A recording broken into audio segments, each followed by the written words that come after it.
الشيف ياسمينة بتبكي فرحا بعد فوز كتابها اللي بيتكلم عن الكسكس الجزائري وبعد فوزه باكتساح في البرتغال. تعالوا مع حضراتكم نشوف تفاصيل اكتر عن الخبر، بس في الاول كده لايك للفيديو، اشتركوا وفعلوا الجرس من كلمة الكل عشان خاطر يوصل لكم الجديد والترند. وقبل ده كله هنصلي على رسولنا الكريم عليه افضل الصلاة والسلام.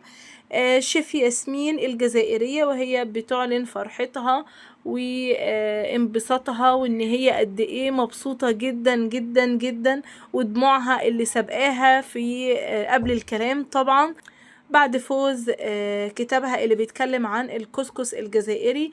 وطبعا الفيديو اللي هي نزلته والكتاب اللي هي كتبته لقى اقبال شديد جدا جدا جدا في البرتغال وفرحة كبيرة جدا، وهي بتستلم الجايزة عن كتابها اللي بيتكلم عن الكسكس الجزائري. حرفيا قلب كل السوشيال ميديا. ألف ألف مبروك للشيف ياسمين ولكل أهل الجزائر وسيدات الجزائر.